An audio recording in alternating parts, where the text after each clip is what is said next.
नया कम पढ़िए, पुराने पढ़े हुए को रिवीजन करिए, सेट लगातार बनाइए, संभव है तो सुबह शाम सेट बनाइए, 2-4-5 स्टूडेंट का ग्रुप बना करके भी 1 आध घंटा डेली डिस्कशन संभव है। हर वो छोटी चीज करिए जो आपके परफॉर्मेंस को बढ़ा सके। आप लाख परफॉर्मेंस बहुत बेहतर कर दें, 120 में 100 मार्क्स आप ले आए, लेकिन ये आपको ओवरऑल दौड़ से बाहर कर सकता है। इसलिए ओएमआर को एकदम सावधानी पूर्वक भरना है। अभी भी 30 to 35% स्टूडेंट ऐसे हैं जो कि क्वालिफाई ही नहीं कर पा रहे हैं। ये अपने आप में बड़ी बात है और बड़ी चिंता का विषय है। उन स्टूडेंट को भी ज्यादा दिक्कत है जिनको अभी इस बार सीटेट भी पास करना है, साथ में डीएलएड या बीएड भी पास करना है, उनके साथ दोहरा या तेहरा प्रेशर है। तो 10% स्टूडेंट अभी भी ऐसे हैं कि जो कि टेक्निकल फॉल्ट करते हैं, जिनके वजह से उनका कॉपी रिजेक्ट होता है। और यही सिनेरियो ओवरऑल भी होना है। 8 या 9 बच्चों में से एक ही बच्चे को लिया जाएगा और 8 बच्चे को तो छटना ही छटना है। इस उद्देश्य से अगर हम बात करें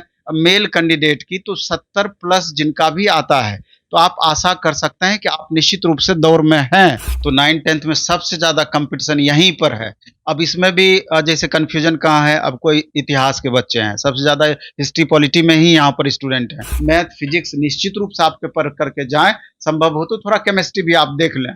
और उधर जो साइंस के टीचर होते हैं, तो जब भी साइंस टीचर की बातें होती है तो बायो और केमिस्ट्री दोनों का सामंजस्य होता है। तैयारी में कहीं ना कहीं उतार चढ़ाव है, जिसके कारण से इस तरह का परिणाम आप देख रहे हैं। और किसी भी कंपटीशन में जनरली यही होता है। आप 80-90 का टारगेट रखिएगा तो 70 पे आके टिकेगा। अगर आप 60 का ही टारगेट रखते हैं तो स्वाभाविक है कि 50 या उससे नीचे भी आपका जा सकता है। वहां पर भी 50% का स्टूडेंट टारगेट लेकर के चले। सिर्फ क्वालिफाई भी करेंगे तो रिजल्ट होगा, ये बात तय है। नमस्कार, आप देख रहे हैं द बिहार टॉप। मैं हूं आदेशपुरी। बिहार में 24 अगस्त से बीपीएससी के द्वारा 1,70,000 से अधिक शिक्षकों की बहाली के लिए परीक्षा होने वाला है। 22 दिन बचा हुआ है। कैसे तैयारी करें, क्लास 1 से लेकर 5 तक या फिर 9 से 10, 11 से 12 के लिए स्ट्रेटजी वाइज बताएंगे। हमारे साथ हैं प्लेटफॉर्म कोचिंग के नवीन सर हैं, इनसे बात करेंगे। सर, सबसे पहले 22 दिन बचा हुआ है सर, सबसे ज्यादा भीड़ 1 to 5 में है, बाहरी भी कैंडिडेट हैं बिहार से बाहर के। सर, क्या कहेंगे अंतिम 20 दिनों में तैयारी के रणनीति को लेकर? सर, स्टूडेंट के लिए निश्चित रूप से करो या मरो की स्थिति है, क्योंकि 8 से 9 गुना कंपटीशन ज़्यादा है। और दूसरी बात यह है कि अभी आप देख रहे होंगे कि लगातार स्टूडेंट अब प्रैक्टिस में लग गए हैं। जो पढ़ाई कर रहे थे तो नई चीज़ों को पढ़ना कम किए हैं, रिवीजन बढ़ा दिए हैं अपना, और प्रैक्टिस सेट बढ़ा दिए हैं, जो कि वाजिब में ऐसे होना भी चाहिए था। लेकिन अगर निष्कर्ष आप देखना चाहते हैं कि जैसे हम टेस्ट लेते हैं, सप्ताह में 4 दिन टेस्ट होती है और हजारों स्टूडेंट टेस्ट देने के लिए आते हैं, तो अब इससे जो हम निष्कर्ष निकालेंगे, कमोबेश यही ओवरऑल निष्कर्ष होगा। तो अगर आप टेस्ट के निष्कर्ष की बात करें तो इसमें आप पाते हैं कि अभी भी 30 to 35% स्टूडेंट ऐसे हैं जो कि क्वालिफाई ही नहीं कर पा रहे हैं। ये अपने आप में बड़ी बात है और बड़ी चिंता का विषय है, क्योंकि इसमें बहुत कारण क्वालिफाई नहीं करने का हो सकता है। क्योंकि आप देख रहे हैं कि सेम क्वेश्चन में कोई बच्चे 90 प्लस मार्क्स भी ला रहे हैं और कोई छात्र 20, 25, 40 मार्क्स भी ला रहे हैं। तो स्वाभाविक है कि आप प्रश्न को दोष नहीं दे सकते हैं, बल्कि तैयारी में कहीं ना कहीं उतार चढ़ाव है, जिसके कारण से इस तरह का परिणाम आप देख रहे हैं। और किसी भी कंपटीशन में जनरली यही होता है।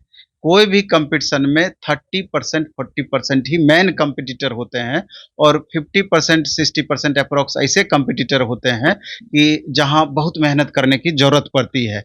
तो उस हिसाब से अगर देखा जाए तो मेरा मानना है कि, और रिजल्ट का थोड़ा और हम डिटेल बताएं, तो 10% स्टूडेंट अभी भी ऐसे हैं कि जो कि टेक्निकल फॉल्ट करते हैं, जिनके वजह से उनका कॉपी रिजेक्ट होता है। और यही सिनेरियो ओवरऑल भी होना है। तो आपके माध्यम से हम सभी छात्रों को कहना चाहते हैं कि सबसे पहले तो ये आदत अभी से आपको सुधार करना होगा कि जो आप भरिएगा ओएमआर सीट, तो उसमें शुरू में जो भी कॉलम दिया हुआ है, थोड़ा 2, 4, 5 मिनट विलंब हो जाए, ये मानते हैं हम, लेकिन उसको सही तरीके से भरना है। क्योंकि ये छोटा सा गलती, आप लाख परफॉर्मेंस बहुत बेहतर कर दें, 120 में 100 मार्क्स आप ले आए, लेकिन ये आपको ओवरऑल दौड़ से बाहर कर सकता है। इसलिए ओएमआर को एकदम सावधानी पूर्वक भरना है।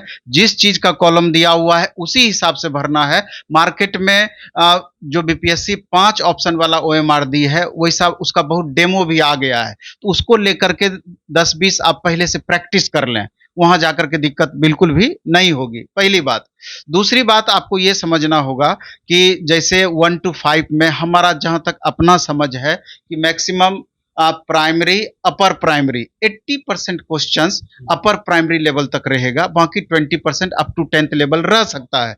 तो 6 टू 8 तक का जो सिलेबस आपका मैथ का है या फिर भारतीय राष्ट्रीय आंदोलन या हिस्ट्री से रिलेटेड है, ज्योग्राफी से रिलेटेड है या फिर आपका पॉलिटिकल साइंस से रिलेटेड है, इस सब सारे सिलेबस को आप लाइन बाय लाइन अच्छे से रिवीजन कर जाएं एकदम 100%। इसके अलावा 3 टू 5 का पर्यावरण को अच्छे से आप देख लें, क्वेश्चन आपका इसी से रहेगा। और अपर लेवल में 10 तक का आप थोड़ा सा जाने का प्रयास करें। और वैसे भी क्वालिफिकेशन जब आपका +2 निर्धारित है तो पहले से भी आप पढ़े ही होंगे। अलग बात है कि उन स्टूडेंट को ज़्यादा परेशानी है जिनका बीच में गैप रहा है, जिनको जो कि बीच में पढ़ाई लिखाई से थोड़ा डिस्टेंस बनाए हुए थे, अचानक फॉर्म आ गई और आप ज्वाइनिंग का सोच रहे थे, अचानक सुपर टेट आपके सामने आ गया, तो उन स्टूडेंट को ज़्यादा दिक्कत है। और उन स्टूडेंट को भी ज़्यादा दिक्कत है जिनको अभी इस बार सीटेट भी पास करना है, साथ में डीएलएड या बीएड भी पास करना है, उनके साथ दोहरा या तिहरा प्रेशर है। तो स्वाभाविक है कि उन स्टूडेंट को ज़्यादा दिक्कत है। और अपेयरिंग वाले स्टूडेंट की संख्या भी अच्छी खासी है, कम नहीं है। और जनरली अगर आप देखेंगे तो जब 15 लाख स्टूडेंट सीटेट में बैठते हैं, उसमें 3 से 4 लाख स्टूडेंट पास करते हैं, यानी 30% अप्रोक्स मान सकते हैं। तो यहाँ पर भी रेशियो वही रहना है।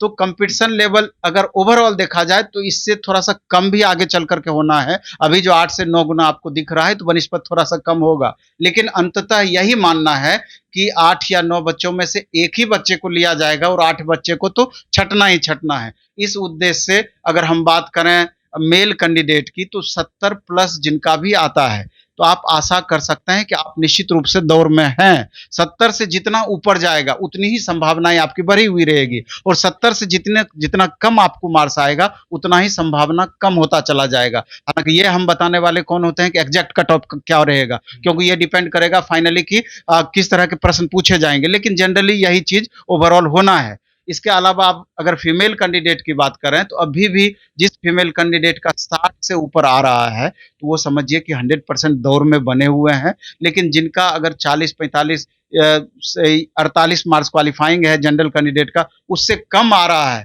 तो चिंता का विषय है। उनको अभी अंडरग्राउंड होकर के 5-6 घंटा सेल्फ स्टडी करना है, और बाकी घंटे आप जहां भी पढ़ाई कर रहे हो, टेस्ट दे रहे हो, जो भी करना है आप करिए, लेकिन 6 घंटा आपको लाइन बाय लाइन आपको रिवीजन करना ही होगा।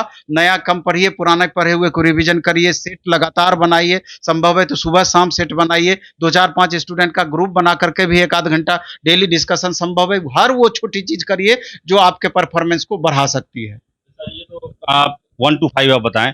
9th 10th जो के लिए जो शिक्षक की भर्ती होने वाली है उसमें सर सबसे ज्यादा सोशल साइंस सेक्टर से स्टूडेंट हैं, तो सर उसमें कैसा कंपटीशन देख रहे हैं? जबकि छात्र काफी खुश हो रहे हैं कि दोगुना ही ज्यादा उसमें जो है छात्र अप्लाई किए हुए। नहीं, इसमें जैसे एसएसटी में कंपटीशन लेवल सबसे ज़्यादा है, हिस्ट्री, पॉलिटी, इकोनॉमी, ज्योग्राफी लगभग 5 गुना कंपटीशन है, 5 पर 1 लेना है। तो 9th-10th में सबसे ज़्यादा कंपटीशन यहीं पर है। अब इसमें भी जैसे कन्फ्यूजन कहाँ है, अब कोई इतिहास के बच्चे हैं, सबसे ज़्यादा हिस्ट्री, पॉलिटी में ही यहाँ पर स्टूडेंट हैं। तो जो इतिहास के स्टूडेंट हैं उनको लगता है कि जैसे एससीईआरटी पैटर्न की हम बात करें तो 9th-10th में कंप्लीट वर्ल्ड हिस्ट्री है। तो क्या सिर्फ वर्ल्ड हिस्ट्री हमको पढ़ना है कि इंडियन हिस्ट्री यानी कि एंशिएंट, मेडाइवल, मॉडर्न ये भी पढ़ना है? तो हमारा अपना मानना है कि 50% 9th-10th का जो आपका सिलेबस है एससीईआरटी का, वो लाइन बाय लाइन आप पूरी तरीके से पढ़ जाए। उसमें जितना ऑब्जेक्टिव क्वेश्चन है, फिल इन द ब्लैंक्स है, मैच करने वाला है, उसको आप लाइन बाय लाइन अच्छे से कर लें। इसके बाद 50% क्वेश्चन में एंशिएंट, मॉडर्न और मेडाइवल को भी आप देखें, एनसीईआरटी पैटर्न को फॉलो करें। क्योंकि आप देखेंगे यहाँ पर थोड़ा सा कंट्राडिक्शन कि चेयरमैन सर बोले थे कि 8वीं लेवल तक कंप्लीट हम एससीईआरटी फॉलो करेंगे और 8वीं से ऊपर यानी 9 से लेकर 12 तक को एनसीईआरटी फॉलो करेंगे।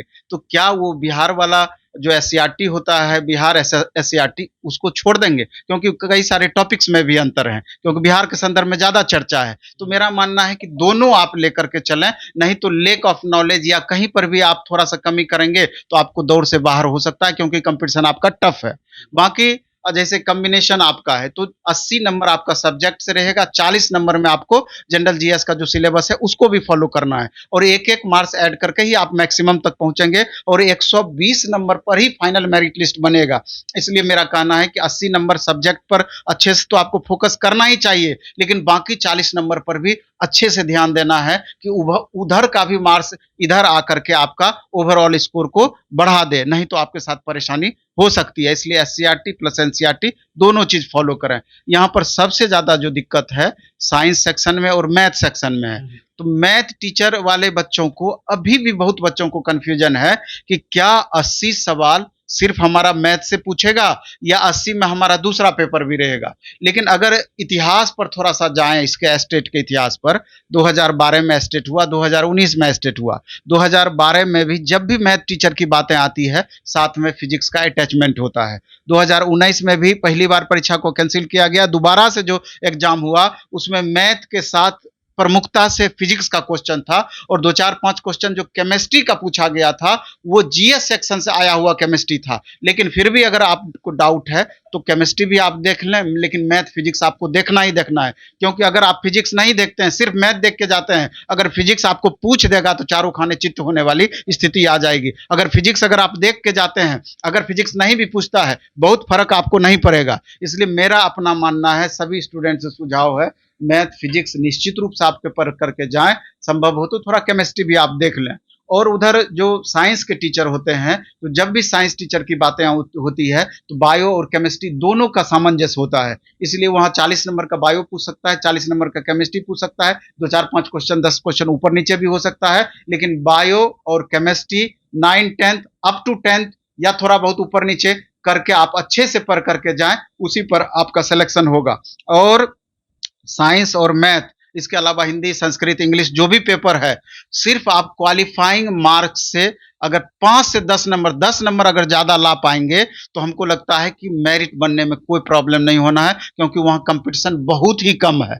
इसलिए अगर बच्चे 120 नंबर का एग्जाम होना है, 60 प्लस मार्क्स ले आते हैं या 60 मार्क्स के आसपास आ रहा है, तो मेरे ख्याल से सोशल साइंस को छोड़ करके दूसरे पेपर में बहुत दिक्कत नहीं रहना है। लेकिन हमेशा हम यही बात एक कहना चाहेंगे, हमेशा आप अपना बेस्ट देने का कोशिश करें। क्यों हम 60 मार्क्स ही लाएंगे, 80 मार्क्स क्यों नहीं लाएंगे, उससे ज्यादा क्यों नहीं लाने का कोशिश करेंगे। आप 80-90 का टारगेट रखिएगा तो 70 पे आके टिकेगा। अगर आप 60 का ही टारगेट रखते हैं तो स्वाभाविक है कि 50 या उससे नीचे भी आपका जा सकता है। तो मेरे ख्याल से इन छोटी छोटी बातों को ध्यान में रख करके परफॉर्मेंस बेहतर किया जा सकता है। एक चीज और हम लास्ट में कहना चाहेंगे, हालांकि स्टूडेंट को लास्ट मोमेंट में अभी 10 तारीख तक जो भी एक्टिविटी करना है आप कीजिए, जहां क्लास कर रहे हैं, कुछ भी कर रहे हैं, लेकिन कोशिश करिए कि 10-12 तारीख के बाद आप अधिक से अधिक सेल्फ स्टडी में आप लग जाएं। 8 घंटा 7 घंटा रूम में पूरी तरीके से पैक हो जाएं, एकदम सिलेबस के अकॉर्डिंग अंडरलाइन कर करके पढ़ें, एक सेट डेली बनाएं, जो सेट बनाएं उसका डिस्कशन आप जरूर करें, जो क्वेश्चन आपसे गलत होता है। एक बात और कहना चाहेंगे कि जैसे एस टेट के वक्त हम लास्ट मोमेंट में कुछ प्रयोग किए थे 9-10th में कि 500 सेलेक्टिव क्वेश्चंस का हम कलेक्शन किए थे, एससीईआरटी 50%, एनसीईआरटी 50%, और उसको पूरा डिटेल डिस्कशन करा दिए थे। अगर स्टूडेंट चाहें तो ये चीज खुद से करें, और नहीं तो नॉमिनल फी में हमारा प्लेटफॉर्म में भी, अभी प्लेटफॉर्म बाय नवीन कुमार सिंह ऐप पर मात्र 300 रुपया है, 500 क्वेश्चन उसमें है, और जब उसका डिस्कशन कराते हैं 2500 क्वेश्चन कम का लाभ नहीं मिलता है। वो छोटी छोटी चीजों को करके मैक्सिमम बच्चों को लाभ हो सकती है। तो कोशिश करना है कि अगर खुद से किए तो उससे बेहतर कुछ हो ही नहीं सकता है, और नहीं तो ऑफलाइन ऑनलाइन मोड में इसका भी लाभ आप उठा सकते हैं हमारे विकना पारी सेंटर पर। प्लस 2 लेवल पर सर क्या 48 नंबर हिलाना जरूरी है क्या? 40 यानी कैंडिडेट फॉर्म डाले हुए हैं, 57,000 सीट है, उसमें कैसा देख रहे हैं सर? उसमें भी क्या सब्जेक्ट वाइज भीड़ भाड़ है? नहीं नहीं, वहां पर आप देखेंगे कि 57,000 प्लस वैकेंसी है और लगभग 40,000 के करीब स्टूडेंट एप्लीकेंट हैं। स्वाभाविक है कि वहाँ कंपटीशन इतना कम है कि सीट बचा हुआ रह जाएगा, ये तो तय है। इस लेकर के वहां पर भी 50% का स्टूडेंट टारगेट लेकर के चले। सिर्फ क्वालिफाई भी करेंगे तो रिजल्ट होगा, ये बात तय है, लेकिन 50% प्लस का टारगेट लेकर के चले। 100% गारंटी है कि +2 में आप टीचर बनेंगे ही बनेंगे।